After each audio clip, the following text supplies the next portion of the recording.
Hi అండి. ప్రేమతో 31వ భాగం వినండి. హాస్పిటల్ నుండి వాళ్ళ ఇంటికి వెళ్ళాలని బయలుదేరింది లావణ్య.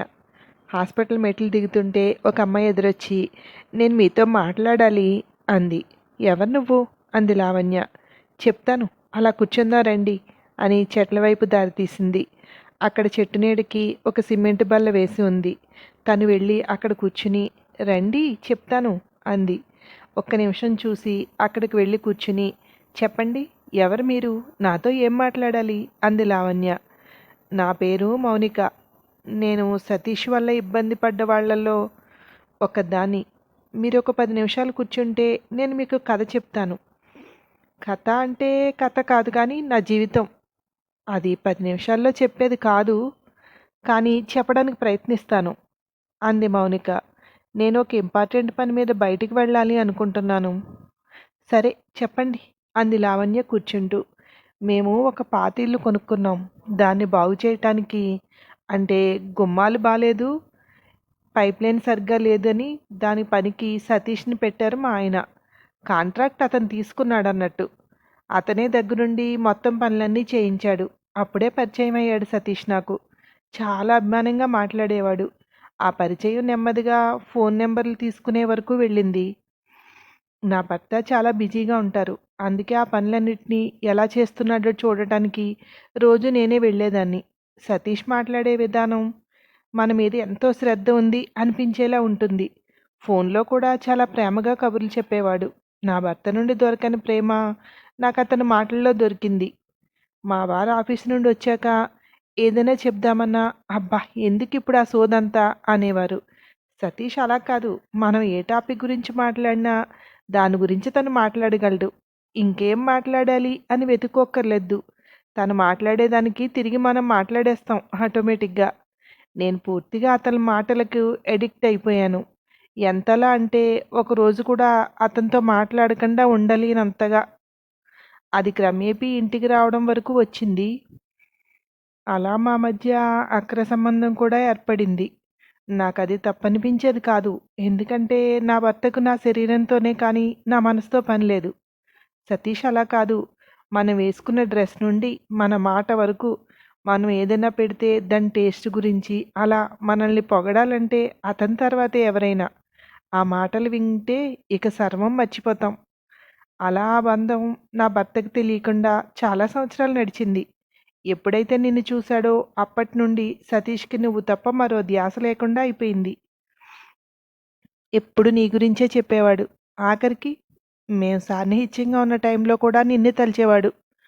ఆ మాట విన్న వెంటనే లావణ్య లేచి నిలబడింది. కూర్చోండి, మీకు తెలియని విషయాలు నేను చాలా చెప్పబోతున్నాను అంది మౌనిక. మళ్ళీ అక్కడే కూర్చుంది లావణ్య.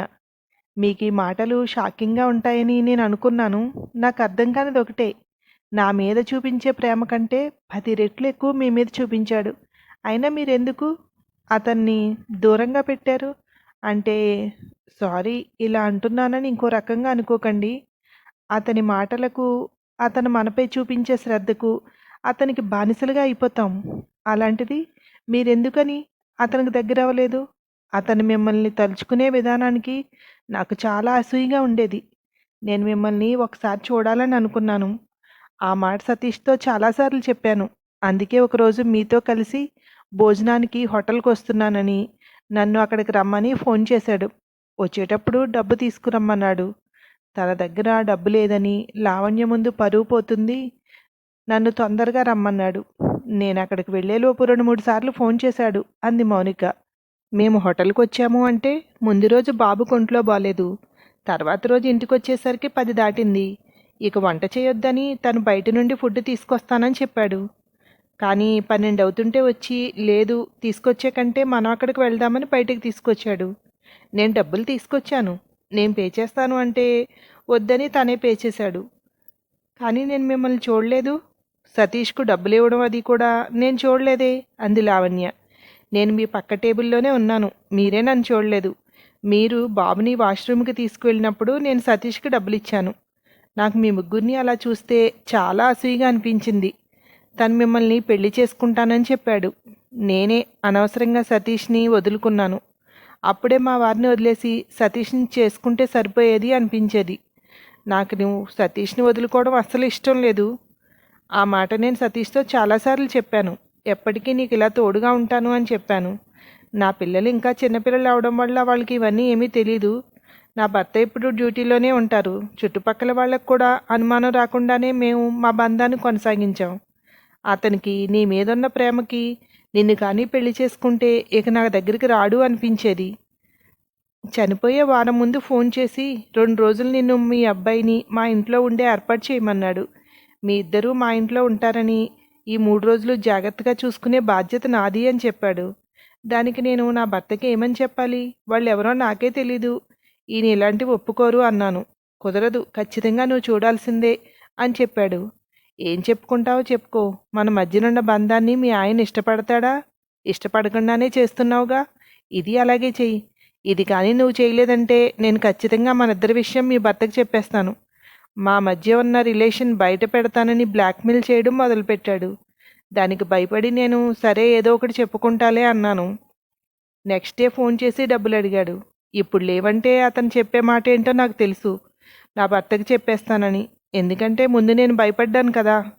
దానికోసం మా ఆయనకి లేనిపోని అబద్ధాలన్నీ చెప్పి డబ్బు తీసుకుని అతనికి ఇచ్చాను. నిన్ను 2 రోజుల్లో తీసుకొస్తాను, ఏర్పాట్లు చేయమని చెప్పాడు. నా హస్బెండ్తో నా చిన్నప్పటి ఫ్రెండ్ వాళ్ళ బాబుతో వస్తోంది, మన ఇంట్లో 2 రోజులు ఉంటుంది అని చెప్పాను. సతీష్కు ఫోన్ చేసి లావణ్యకి కూడా అలాగే చెప్పమని చెప్పాను. తను అలా చెప్పదు, నువ్వే కవర్ చేసుకోవాలి అన్నాడు. నేను దాన్ని ఎలా కవర్ చేయాలో ఆలోచిస్తూ ఉన్నాను. నిన్ను తీసుకొచ్చి మా ఇంట్లో పెట్టాల్సిన అవసరం ఏంటో నాకు తెలియలేదు. అంటే మీరు ఇదే ఊర్లో ఉంటారు, మీ హస్బెండ్ కూడా ఇంట్లో ఉండరు. మీరు ఏదైనా చేయాలంటే మీ ఇంట్లోనే చేసుకోవచ్చు కదా. అది నాకు తెలియలేదు.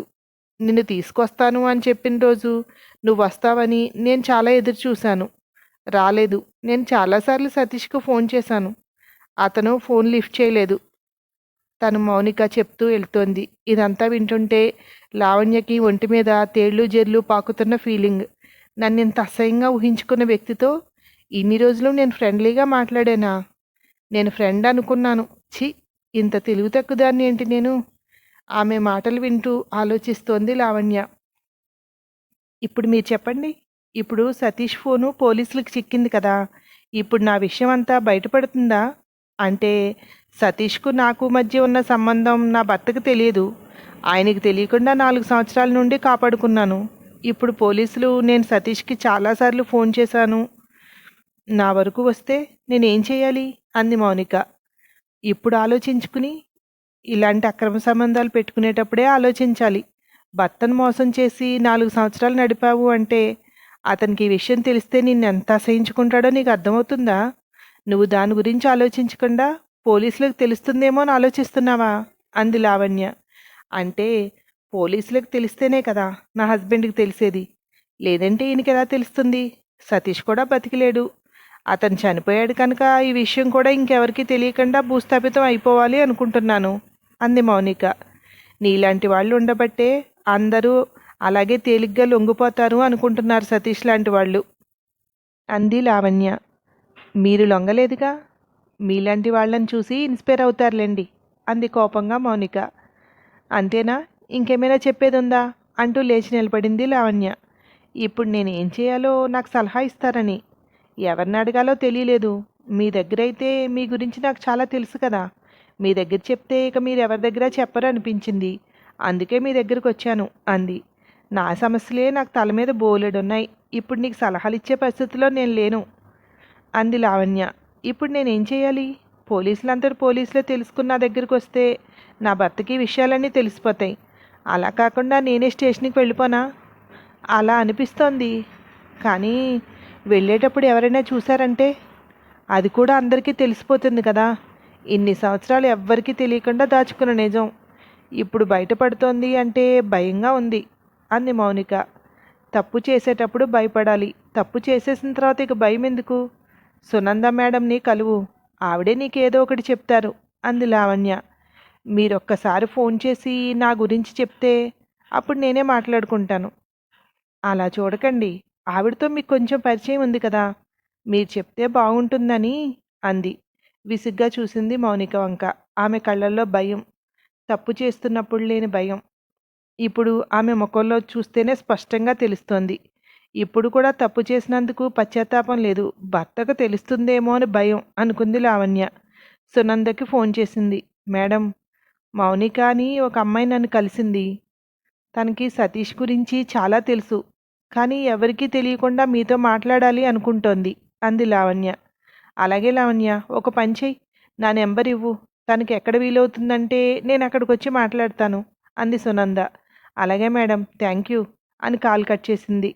నెంబర్ నోట్ చేసుకో అని నెంబర్ చెప్పి, ఇది సునంద మేడం నెంబర్, ఆవిడకి ఫోన్ చేస్తే నీకు ఎక్కడ వీలవుతుందో అక్కడికి ఆవిడే వచ్చి వింటాను అన్నారు అంది లావణ్య. అవునా అని లావణ్య చెప్పిన నెంబర్ నోట్ చేసుకుంది. థ్యాంక్ యూ నాకు హెల్ప్ చేసినందుకు అంది మౌనిక. ముఖంలో ఇప్పుడే దీని నుండి బయటపడిపోయిన రిలీఫ్ ఉంది ఆమె ముఖం. నేనైతే నీకు హెల్ప్ చేశాను అనుకోవట్లేదు. సునంద మేడంకి నీతో మాట్లాడాక ఎవరైనా కొత్త వ్యక్తి దొరకచ్చు అనిపిస్తోంది అంది లావణ్య. అర్థం కాలేదు మీరేం చెప్పారో అంది మౌనిక. ఏం చెప్పడానికి ఏముంది, నీకి సతీష్కి అక్రమ సంబంధం మీ హస్బెండ్కి తెలిసి మీ హస్బెండ్ సతీష్ని చంపేశాడేమో అంది లావణ్య. అమ్మ బాబోయ్, ఇది నిజమే అయి ఉండొచ్చా అంది మౌనిక. ఏమో, అయినా ఆశ్చర్యపోక్కర్లేదు కదా. నీ భర్త ప్రవర్తనలో ముందుకి ఇప్పటికీ మీరు తేడా ఏమైనా గమనిస్తే మీకే అర్థమవుతుంది. తనలో చిన్న కంపనం స్టార్ట్ అయింది. మనిషి అంత భయంతో చిన్నగా వణుకుతోంది. ఇప్పుడు నన్ను కూడా చంపేస్తారా అంది భయంగా మౌనిక. ఏమో, ఇప్పుడే చంపకపోవచ్చు, ఎందుకంటే సతీష్ని చంపిన కేసు ఇంకా క్లియర్ అవ్వలేదు కదా. ఈ టైంలో ఇంకొకటి చేస్తే ఈజీగా దొరికిపోతాడు. అందుకని ఇప్పుడు ఏం చేయడు. ఈ కేసు తేలిందంటే అప్పుడు నీ సంగతి చూసుకుంటాడు అంది లావణ్య. దేవుడా, ఇది కానీ నిజమైతే నా పిల్లలిద్దరికీ తల్లి లేకుండా పోతుంది. అంత క్రూరుడు పిల్లల్ని పెంచుతాడా అంది మౌనిక. లావణ్యకెందుకో సంతోషంగా అనిపించింది. భర్తను మోసం చేసి పరాయి మగవాడితో వ్యవహారాలు నడుపుతున్నదే కాకుండా ఇన్ని సంవత్సరాలు గడుపుకుంటూ వచ్చి ఇప్పుడు మళ్ళీ ఎక్కడ బయటపడుతుందో అని భయపడుతోంది. అది భర్తకి ఎక్కడ తెలుస్తుందోనని, తప్పు చేశానని కాదు, ఇలాంటి ఆడవాళ్లకు తగిన శిక్ష పడాలి అనుకుంది లావణ్య. తొందరగా సునంద మేడంతో మాట్లాడు, నీకు తెలిసిన విషయాలన్నీ చెప్పు, ఆవిడే చూసుకుంటారు. నీ భర్తతో నువ్వు జాగ్రత్తగా ఉండు.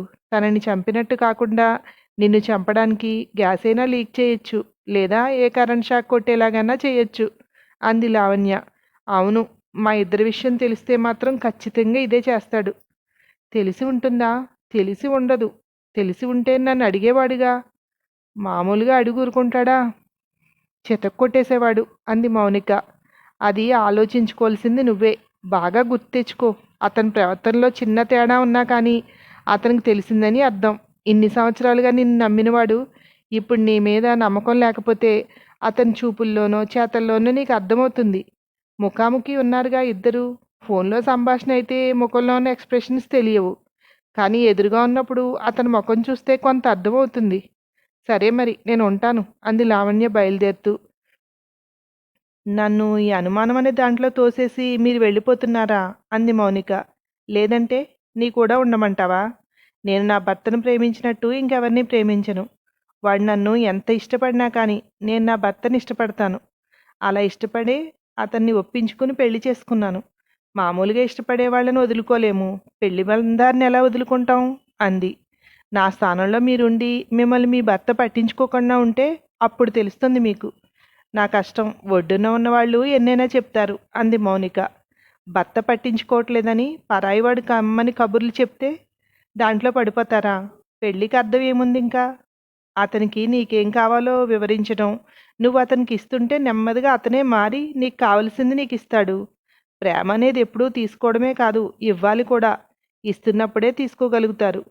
అటు నుండి రావాలంటే కూడా ఓపిగ్గా ఎదురు చూడాలి అంది లావణ్య. మీరు లవ్ మ్యారేజ్ చేసుకున్నారు. పెళ్ళైనప్పటి నుండి మీకు ఆ ప్రేమ ఉంటుంది. నాకు అలా కాదుగా అంది మౌనిక. నేను కూడా ఎప్పటి నుండో తెలుసా? 7th నుండి ప్రేమిస్తుంటే అతను 10th ఎగ్జామ్స్ అయిపోయిన తర్వాత నా లవ్ని యాక్సెప్ట్ చేశాడు.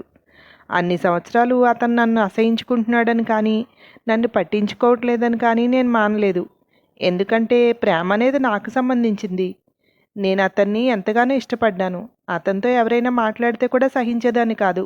వాళ్లతో ఏదో ఒక గొడవ వేసుకునేదాన్ని. అతను నన్ను ఇష్టపడకపోయినా నేను అతన్ని ఇష్టపడ్డాను. నా పిచ్చి ఇష్టాన్ని చూసి ఆ తర్వాత అతను మారాడు. మారడం అంటే ఎలా మారాడు? తల్లిదండ్రులను కూడా కాదనుకుని నా వెనకే వచ్చేసే అంతగా. అలాంటి వాడు సంపాదన కోసం ఇతర దేశాలు వెళ్తే నేను ఇంకో వ్యక్తితో ఎలా సంబంధం పెట్టుకుంటాను?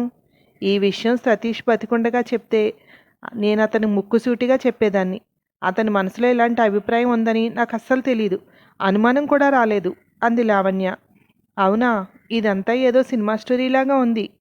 ఒక మగ లేదా ఒక పరాయి మగవాడు మన మీద ప్రేమ చూపిస్తూ మనకు కావలసినవన్నీ అమరుస్తూ మన చుట్టూ తిరుగుతుంటే ఇక దీని గురించి మనతో సంబంధం కోసమే కదా.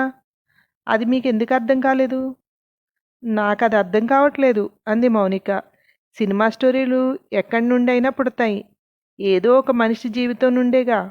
పొరపాటైనా గ్రహపాటైనా అనుకూలంగా అయినా ఏదైనా కానీ తప్పటడుగుడు వేస్తే అది వెనక్కి తీసుకోవడం కష్టం. ఇక సతీష్ మీద నమ్మకం అంటావా? మొదట్లో నేను అనుమానించేదాన్ని. కానీ అతని ప్రవర్తన నాలో ఉన్న అనుమానాన్ని పూర్తిగా తుడిచేసింది. అతను ఒక బెస్ట్ ఫ్రెండ్గా అనుకున్నాను నేను. అతనికి నా మీద ఇలాంటి ఫీలింగ్ ఉందని నాకు ఎప్పుడూ తెలియలేదు. తెలిసి ఉంటే ఇంత జరిగే వరకు ఆగేదాన్ని కాదు అంది లావణ్య. మీరిద్దరూ గ్రేట్ లవర్స్. మీరిద్దరూ ఇంత మంచిగా ఉండబట్టే మీ మధ్య చిచ్చు పెట్టాలి అనుకున్న సతీష్ చచ్చాడు. అది ఘోరాతి ఘోరంగా కొట్టి చంపారు ఎవరో అంది మౌనిక. మళ్ళీ ఎవరో అనకు, నీ భర్త అయి ఉండొచ్చు. నాకైతే అనుమానమే అంది లావణ్య. ఆ మాటతో అలా కూర్చుని ఉండిపోయింది మౌనిక. ఇలా కూర్చోవడం వల్ల ప్రయోజనం లేదు. ఇప్పుడు నీవు ఇక్కడికి వచ్చావని తెలిస్తే కూడా ఎక్కడికి వెళ్ళావు అని అడగొచ్చుగా. వెంటనే బయలుదేరు. లేదంటే సునంద మేడంని కలిసి ఆమె ఏం చెప్తే అది చెయ్యి అంది లావణ్య. నేను ఒంట్లో బాలేదు, హాస్పిటల్లో చూపించుకుంటానని చెప్పి ఇక్కడికి వచ్చాను అంది మౌనిక. అయితే చూపించుకున్నప్పుడు రిపోర్ట్స్ ఉంటాయి, అవి చూపించమంటే? ఎక్కడికి వెళ్ళావు అని నిలదీస్తే అప్పుడు ఈజీగా దొరికిపోతావు కదా అంది లావణ్య. అస్సలు పట్టించుకోడు. హాస్పిటల్కి వెళ్ళి వచ్చావు కదా, ఎలా ఉంది అని కూడా అడగడు. ఏమన్నాడు డాక్టర్ అనే ప్రశ్నే ఉండదు. అది కూడా నేను చెప్పుకుంటాను, ఎందుకంటే డబ్బులు కావాలి కదా మందులు కొనాలంటే. అతనే ఇవ్వాలి మరి నాకు. హాస్పిటల్కి వెళ్ళాను, చూపించుకున్నాను, మందులు రాసిచ్చాడు.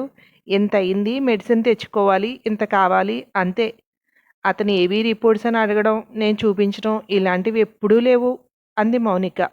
ఆ తర్వాత ఏమైందో మరో భాగంలో విందురు కానీ. Thank you.